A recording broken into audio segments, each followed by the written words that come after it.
1월 16일 정도에 첫 번째 회의가 있는데요. 이때 0.25% 기준금리를 인하할 것으로 예상되고 있습니다.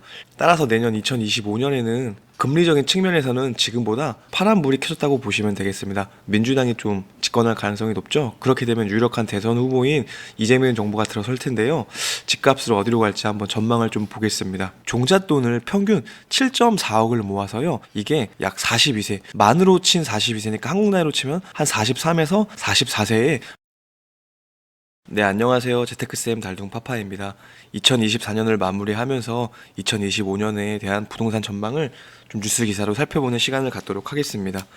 김병한 금융위원장이 대출금리 인하 속도가 날 것이라고, 또한 이복현 금감원장이 내년 1분기에 체감될 것이라고 발표를 했는데요. 지금 변동금리 대출은 순차적으로 금리 인하가 반영될 것이라고 이야기했습니다. 12월에 대출금리 수치가 떨어졌고 내년 1분기에는 확실하게 체감할 수 있을 것이라고 이야기했는데요.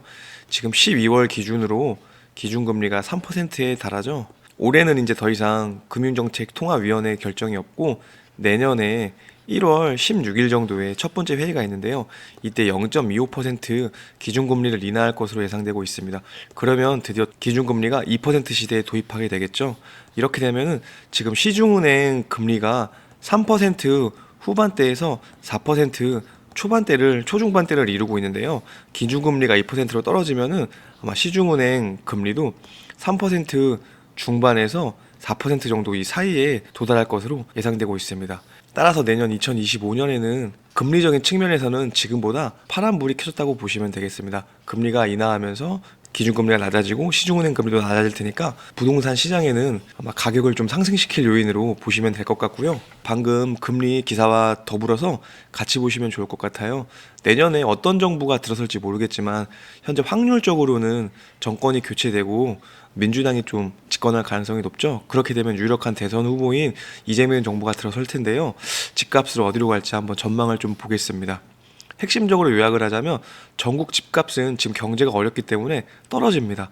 떨어지는데 거꾸로 서울은 수도권 지역은 오르는 것으로 이렇게 전문가들이 분석하고 있고, 또 중요한 내용이 주택 공급이 올해보다 약 3분의 1 정도가 감소합니다. 그래서 조금 더 세부적으로 살펴보면은 전국이 0.5% 하락, 수도권이 0.8% 상승, 서울은 1.7% 상승으로 보고 있습니다. 경기가 지금 안 좋고 대출도 아까 뉴스에서 내년 1분기 좀 지나야지 대출력 감소, 금리 감소 효과가 나온다고 했으니까 내년 연초 4월까지는 약세로 예상됩니다. 그러나 중반기 이후부터는 금리가 하향 조정된 것이 이제 시중은행에 반영되고 주택시장에 대한 진입 인구가 증가하고 지금 대출도 좀 많이 막혀 있죠. 그러나 또 내년에 예산을 편성하면서 은행에서 대출도 많이 또 공급할 테니까 또 공급 부족 등의 상승 요인이 합쳐져 가지고 수도권과 일부 광역시 위주로 상승할 것이라고 설명을 했습니다. 또한 좀 탄핵 절차에 대해서 부동산과 같이 연결해 보면은 내년 상반기 집값 하락 요인으로 작용할 것이라는 언론 보도가 많은데, 우리 노무현 대통령 때 돌이켜 보면은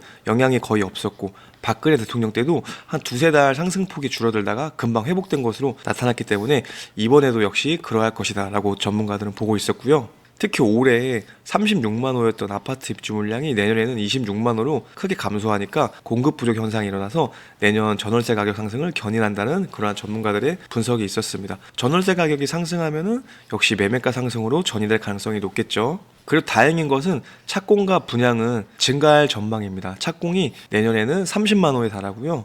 분양은 25만 호로 늘어날 것으로 예상됩니다. 근데 착공과 분양이 당장의 주택 공급 효과를 가져오긴 어렵고요. 최소 3, 4년 이후에 입주 물량이 되는 것이기 때문에 분양을 한다고 해도 착공은 훨씬 더 5, 6년 이상으로 오래 걸리겠죠. 그래서 추후에 장기적으로 입주 물량, 공급 물량이 늘어나는 것이 내년에는 이러한 호재가 있어도 당장 공급 물량이 늘어나기는 어렵다 라고 해석을 하시면 되겠습니다. 따라서 내년에는 2025년에는 물론 전문가들이 항상 맞는 것은 아닙니다. 전문가들이 틀 때도 많아요. 어느 정도 그냥 참고만 하시면 되겠는데 현재 다수의 전문가들이 보는 2025년은 공급이 감소하고 금리도 낮아지고 좀 대출 규제 완화 같은 것들이 생기니까 이러한 것들이 갖춰져서 부동산 시장이 상승할 것이라고 예상을 하고 있습니다.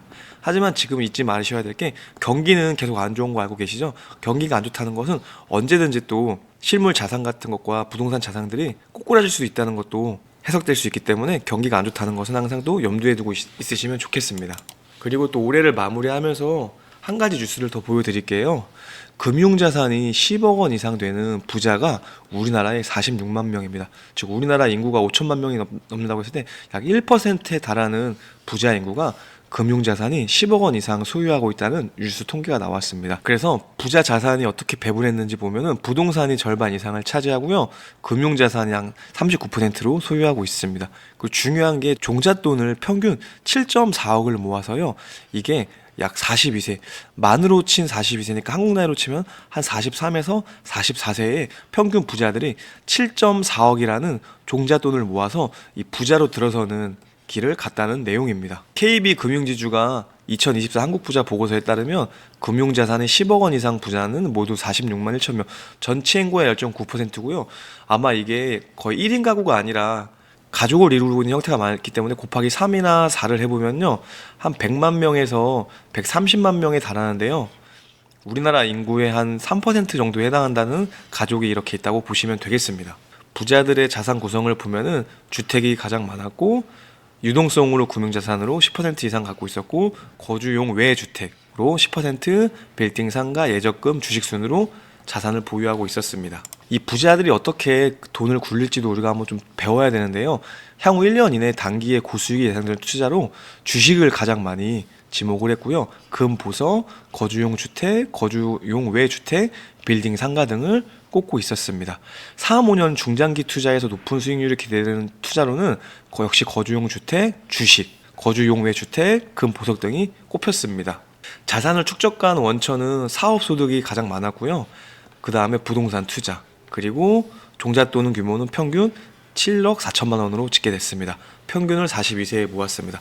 즉 역시 부자들은 대부분 사업을 하거나 아니면 부동산 등의 재테크들을 통해서 이 부자로 가는 길을 걸었고요. 그리고 7.4억이라는 자산을 모아서 이거를 만 42세에 모았다. 이러한 내용을 우리가 참고하면 되겠습니다. 네, 그리고 2024년을 마무리하면서 지난 한 달 전에 1기 신도시 선도지구 선정된 결과를 좀 간략히 말씀드릴게요. 일산은 3개 구역, 백송마을, 후곡마을, 강촌마을 등 총 8,912호, 중동은 반달마을, 은하마을 등 5,957호, 삼보는 자이, 백합, 한양, 백두 등 4,625, 평촌은 꿈마을, 금호, 샘마을 등 우성, 꿈마을, 우성 등 총 5,460호, 분당은 3개 구역, 샛별마을, 동성 등 양지마을, 금호 등 시범단지 우성 등 총 12,000호가 선정되었습니다. 너무너무 축하드리고요. 이번에 선도지구 선정 못된 단지들도 내년에 꼭 좋은 소식이 있었으면 좋겠습니다. 정말 축하드립니다. 네, 오늘 이렇게 저와 함께 2025년 부동산 전망과 어떤 금리 변화, 그리고 부자들이 어떻게 자산을 구성하고 있는지 한번 알아보았는데요. 오늘 영상 도움이 되셨다면 좋아요, 구독 눌러주시면 감사하겠고요. 2025년도 행복한 일 가득하시고 올 한 해 동안 정말 고생 많으셨습니다. 안녕히 계세요. 전 내년에 뵙겠습니다.